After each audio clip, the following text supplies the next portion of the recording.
Hello, everybody. This is Mr. Tonkin. I'm here to deliver you a taster session, induction session for film studies. Normally, we'll go over the stuff of the course, but then we'll move on and do some sort of analysis together in the class scenario. We won't be doing that today, so I will try and set out what it is that we do on the course and give you some things to do over the summer. So we'll do that as we go. First thing I tend to ask, which is obviously going to be rhetorical, is why have you picked film studies? What is the reason? Now, I'd say that we sort of have a list of general responses to this. So here's what we'd normally see. Firstly, people like that it's got that mixture. It's academic, but it's also creative. And in a world of A levels, where sometimes it can feel like there isn't much room, certainly for sort of more creative and vocational courses, film studies does bring an element of that in to what is a quite academic sort of course. Now, for some of you, you may not have done film at all before, so it's all going to be very new.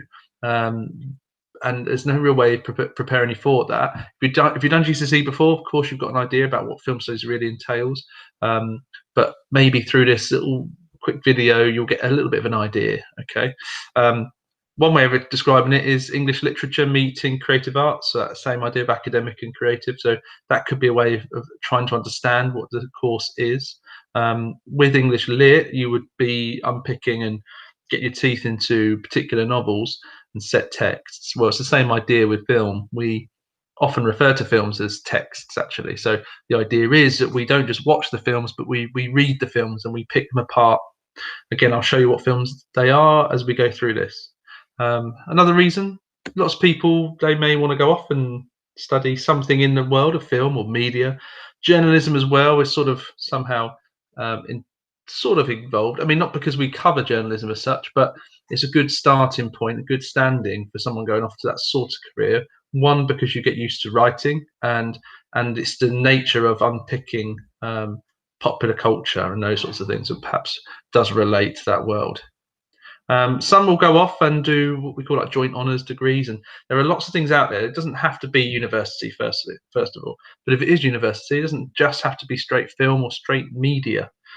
There's lots out there now where it does sort of combine elements of like art history I've seen with film. There's all sorts. So if you're intrigued and want to know more, then get research and go just a very quick search online. You'll find all the sort of different degrees that are out there. Others will go off and do apprenticeships in creative arts. That is a slightly more bespoke route, because apprenticeships in the creative arts aren't as readily available at what level you guys would be entering after sort of A levels. But there are certainly some out there, and we've had a few who've gone on and found themselves through broadly related creative industry through apprenticeships. So just a quick overview as to why people pick film. And what I haven't mentioned there is the enjoyment factor. You know what? It's going to be tough. A levels are tough. Okay, and I can see that not just from being a teacher, but being head of year. So I'm the head of the year above you guys, and I'm having to deal with pretty much every day stress and anxiety about how much they've got to know. That's not to say everyone feels that way, but certainly a lot of people do, and it's just because the content just cranks up. So whether you're used to at GCSE, the benefit is you lose all those subjects you once did, and you're down to 3, maybe 4 that you're really focused on, which is wonderful. But then in those 3 or 4, you're going to find that the amount you need to know is going to increase significantly. And all I would say is that although film equally has its own burden of stuff you need to know, we tend to find students enjoying that with us in that process. So what I'd like to think is people that take film are there because they're interested, they're passionate, they're intrigued, they want to know more about that world. So let's see how we get on from this point. Let's go through the course itself. So a couple of things you need to know. Firstly, it's EduCAS. Was once known as WJEC. That's the exam board. So if you're ever searching for anything online, make sure you put EduCAS in. You will be doing 2 exams in the summer of year 13. Okay, they're 2.5 hours each. There's a lot because it's exam writing, it's essay writing, should I say, extended essay writing. That's 70% of the qualification. One element of your course will be coursework, which will make up 30%. I'll go over what that looks like in a minute. But that sort of weighting of 70/30, that's quite high for a coursework element of an A level to be 30. Unless you're doing BTECs where there's a more significant shift towards coursework, you don't find any other A levels with as much as 30% in your hands, not on the day of an exam, which is, I think, a bit of a bonus for people. And if our last couple of years to go by, we get brilliant results, generally speaking, some superb pieces of work. So there's a good opportunity for you to absolutely nail 30%, to take a bit of pressure off yourself, that's 70. There are no AS exams. I'm sure you're aware that we don't really do that at Samuel Whitbread. There are a few ASs that still exist, but barely any.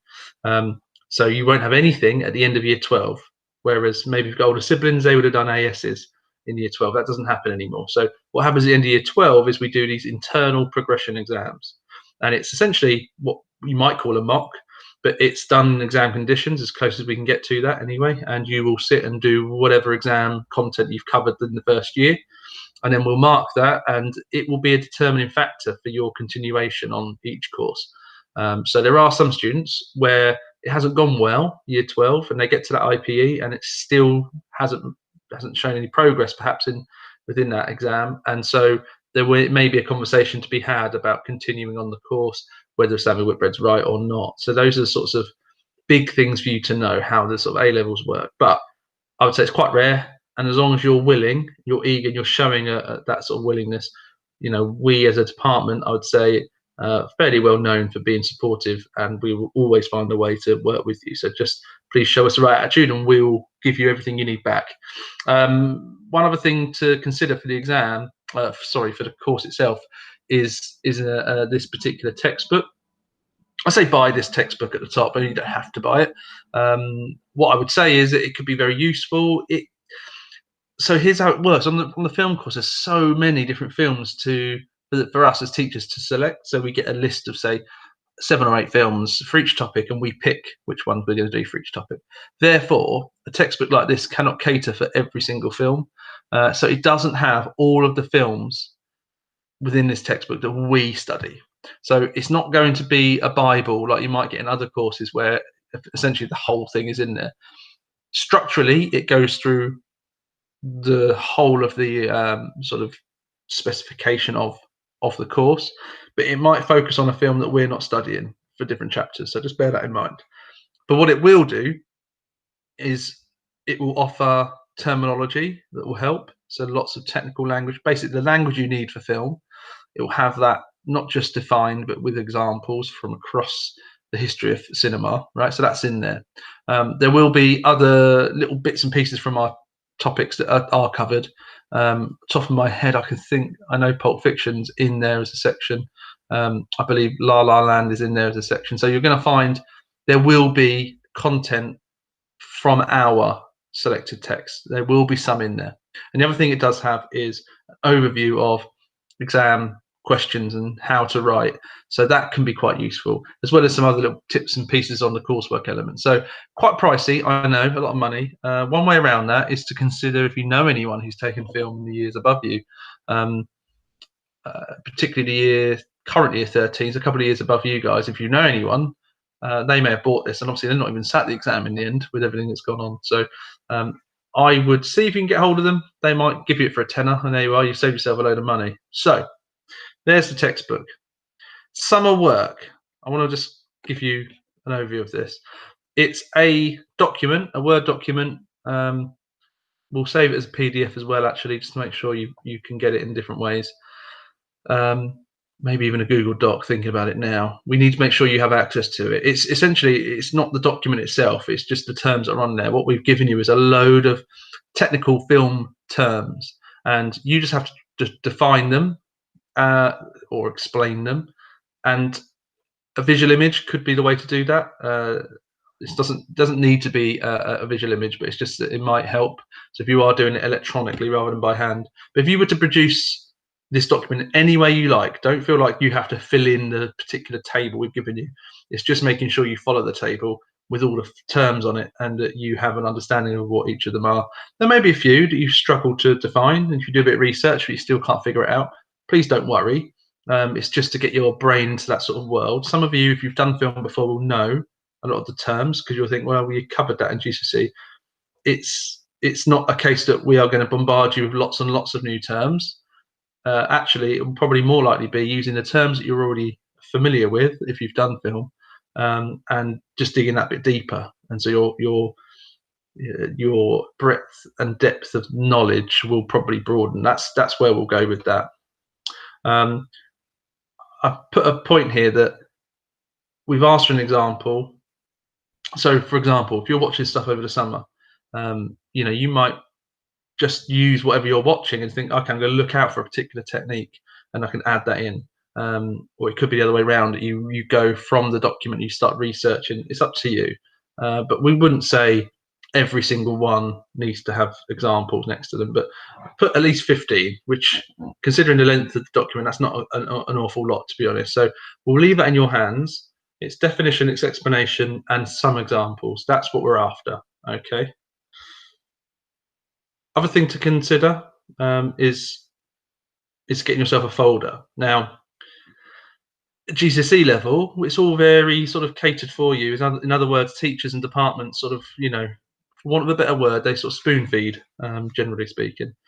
So A level is going to be a little bit different, and you might find this across different courses. Everyone's slightly different how they do things. We have a book for assessment. So when you're in lessons, you're making notes, your notes will be your own. Your notes won't be handed in to us. They're not for us to mark. We'll do some checks to make sure you're doing everything, but generally speaking, you keep your notes. How do you best keep notes is what you need to sort of figure out for yourself, actually. Commonly, it's just having a big pad of A4 paper and a folder. That's the important thing. It's a folder that it needs to go into. We will do these folder checks. They're sort of calendared in throughout the year, and it'll be teachers, it will be tutors. There may be spot checks from senior team at different times. It's really important you don't turn up in September and find yourself weeks in and bits of paper everywhere. Or a common thing I see is one A4 pad and you go in between lessons and you're writing in the same pad. That's fine in the day. If at home, when you get in, you take it out and put it in the right folders, please don't fall into that trap. It will catch up with you. I promise you. I'm speaking from experience here. It will catch up with you and you'll find yourself overwhelmed when you're not organized and you don't know which lesson's which. Now with film, we've got different teachers, different topics, all being taught at the same time. Add that across 3 or 4 subjects and it can be particularly confusing. So get yourself a folder and dividers. It's important you have dividers. Now, I don't know, money-wise, it might be an issue for some of you. What I would say is it's difficult right now, so we're not at school, but we usually have some spare folders. So if you don't find one over the summer, grab one from us in September. Dividers, if you can't find dividers or you don't buy them for any reason, you can do a homemade job. Get some card, offset it, hole punch it. It will essentially work as dividers. What you should think about for your dividers are 7 exam topics. But then you also have 10 films overall, if you like, in the 7 exam topics, plus these little short films you've got to do for one topic. Now, that all looks a bit confusing on here. I'd probably say to you, concentrate on having the bare minimum 7 dividers for your exam topics. It's just that within each exam topic, some of them have multiple films, which is where it can perhaps get a little bit confusing. So, but I think 7 exam topic as dividers will help structure it for you. Okay. We have created a component, which is the coursework, and you've got to study an extra little 6 short films. So I don't think you need a divider for each one, but you may just need another component, and like I say, maybe an 8th that just has coursework on it. So when you're looking to buy yourself dividers, just make sure you've got enough to cover. As I say, you make your notes on your own paper. Assessment will happen in these sort of exercise books that we have got for you. And finally, we do provide these. We provide you with everything you really need. But just a couple of things you may want to consider. You may want to get an SD card. Now, what we do when we film and edit is we set you off with a camera. You'll be filming. You come back and you upload all your footage. That's all well and good, but every so often, and some of you may know this from experience, things don't get uploaded properly. And then all of a sudden, someone else has got that camera and you're chasing people around and you might not see it for 2 weeks. It can get quite stressful. as long as you're organised, you won't need to buy yourself an SD card. However, if you did buy yourself an SD card, scribbled your name on it, that is yours. That means whenever we give you a camera, you simply just go, don't need the SD card, leave it with us, take your own. It's always yours. We use 32 gig, class 10. That just means that it will capture the right level quality on the camera, and 32 gig is absolute amples. And you can pick these up now for sort of 10 quid. So if you are in a position you can buy one, it may be a worthy sort of purchase. I should also add here actually that if you have your own equipment, so if you have your own cameras, run it by us, make sure we know what sort of camera it is. But you know, we're living in a day and age now where people do tend to have, I mean, even phones, you know, you can shoot on phones. That is possible. There's sometimes a little bit of an issue technically with it, but it's certainly possible. So that's something else that we can talk about when we do meet in September, hopefully. So let's go through the course so you know what it looks like. That's year 12 for you. Let's give you a second to have a little look at that. So I've put at the top the teachers who will be taking you for each topic. So we'll start with Mind at Component 1, Section C, British Film since 1995. That's a title, so you'll find in the component, so which exam it is, because there's Component 1 and there's Component 2, and each section within it as well. So you've got all the details there, but probably the thing you're going to be interested in is what films are we actually studying for each. So with me, we'll be doing Train Spotting and Shaun of the Dead to cover the British film topic. You'll be doing Amy, that's the Amy Winehouse documentary. That's for Miss Cross's documentary section. In global film, and you'll have Mr. Hetherington, you'll do Pan's Labyrinth, that's a Spanish film, and City of God, which is a Brazilian film. So yes, both are foreign language films with subtitles. If you're unfamiliar or not used to that, I would recommend getting used to that over the summer, maybe watch some foreign films. Miss Cross will then move on to the section which is American film since 2005, so what's considered to be sort of like modern Hollywood. So in that you're doing La La Land, I'm sure everyone's heard of it if you've not seen it, and the other one is Captain Fantastic, more of a lot indie independent film. And then with me, once we've done the British topic, we'll move on to the Hollywood. This is like the golden era of Hollywood. So we're looking at back in the day, if you like, right? So the early film is Vertigo, and then a film from the 70s, One Flew Over the Cuckoo's Nest. You may know of these, you may not.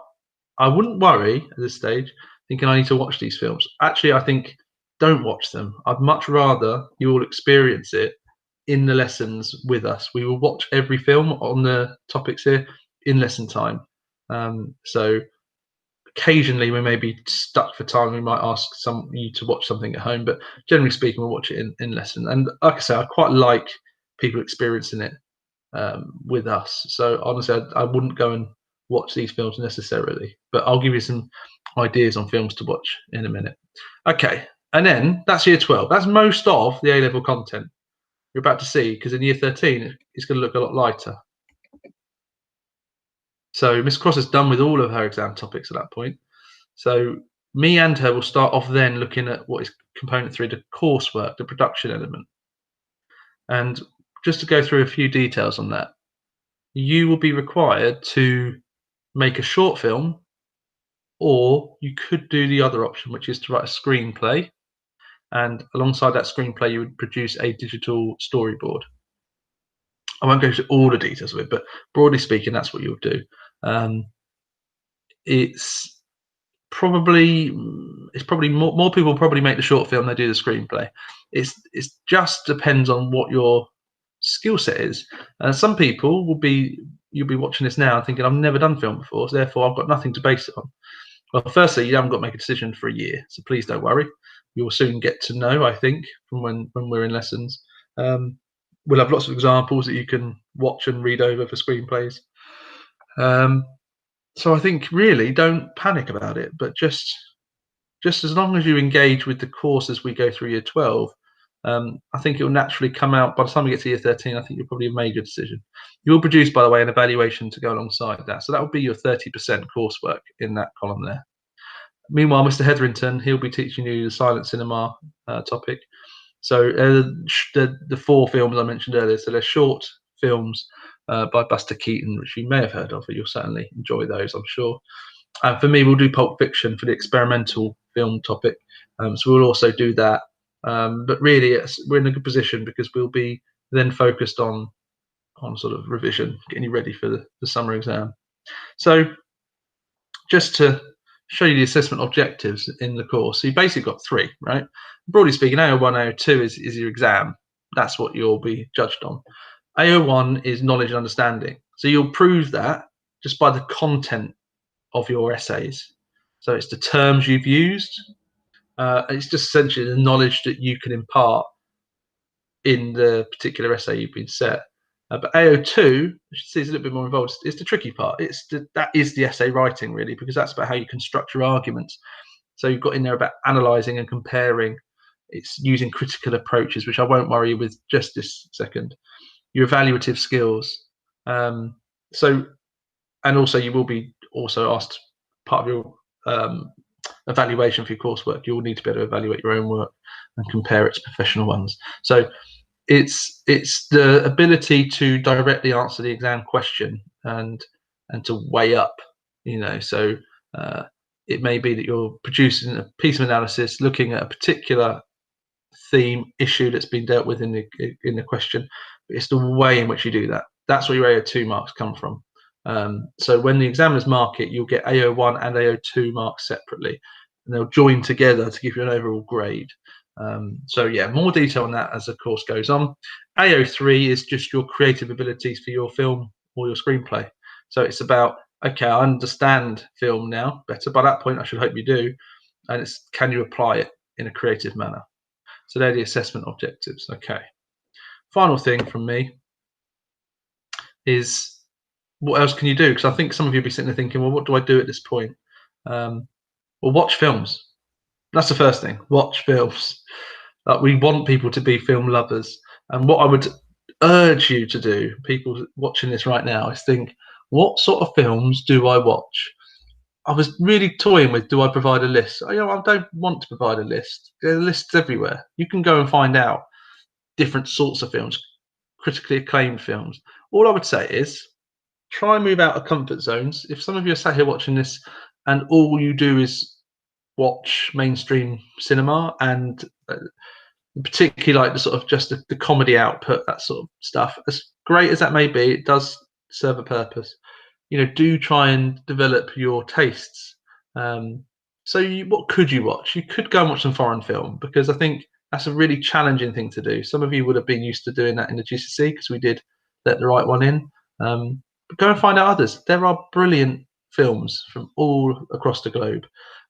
So see what you find rather than me give you a prescriptive list. I think that's probably how I see this. The other thing is, ask parents what films did they watch growing up, because watching films from different eras is really helpful. We're going to do the golden era and watch Vertigo. Have you watched any films from the 40s or 50s? There's plenty that you can watch, so maybe watch something from that era. That might be wise. Otherwise, just go and have a look at lists online, find out what's being considered as classic films and great films. Just try and step out of comfort zones is what I'm trying to get you to think about there. Get out of those comfort zones. Also, be creative. Right? Make films, experiment with technology. There's lots of things you could be doing. Even if you've never made a film before, there's no reason why you can't do something creative. When we set this all up on the website, we may try and put up, if it allows us, a couple of sixth form films, just so you can see them. And all I would say is that everyone really, I think, starts with a limited ability, certainly a limited experience of making films, and you'll find your own way there. You don't need to be the most technical filmmaker to make a good film. We have people who have never picked a camera up and have made the best films in the year by the time they're done. It's very possible. So if you're just creative and you experiment yourself and you try things out, you go on YouTube, watch some videos of like how people put films together. There's lots out there. We do have a list of a YouTube sort of playlist of good places to go. So maybe we can put that up on the website if it allows us. The other thing is listen to Kermode and Mayer. If you know Mark Kermode and Simon Mayer, they do the film review show on Radio 5. It's every Friday afternoon, but you just get the podcast, and I think it's really great to just hear Mark Kermode, probably Britain's most celebrated film critic, and just to hear the language he uses and the passion he has for film, and he picks things apart. And obviously that's about modern film, because generally speaking, he's talking about new releases. And obviously cinemas are closed at the minute, so a lot of it is stepping back and looking at what's on TV and things. But you'll find that, honestly, I think that will help. And he's actually done loads online as well, on TV. He's done a Secrets of Cinema series, which is up on the iPlayer. I think it's been re-released again, looking at key genres like science fiction, rom-com, horror, and he picks it apart and tells you what the sort of key ingredients are and the seminal pieces of work, the films that have made that genre so definable in our lifetime. So that's worth a watch. They're like an hour-long sort of documentary. So if you can find those on BBC iPlayer, they're also very useful. But there we go. That's everything. I look forward to seeing you all, and we are just on an email. So if you do have any questions over the summer, please do email. Like I say, all I'm requiring of you is to have a go at the film terms. That's the work to complete. I should also say, by the way, there are plenty of really good MOOCs, massive online courses, which I know was sent out previously. I think Mr. Huckle may have sent it as a general gist for things for you to do while you've not had any exams to sit. I would recommend it. I know there's one or two very good ones on screenplay writing. And even if you think I'm going to make a film, that's what I want to do. Screenplays, I mean, some of the best films we've had, the students have just written the screenplays anyway because they've gone through that natural process, and that's the best way perhaps to make a film. It's not just to work off a plan or a storyboard. It's actually to work off something you've really fine-tunedly written and prepared. And so that would be quite useful. So have a little look at what's on those massive online open courses. Okay, I'll see you on the other side, guys.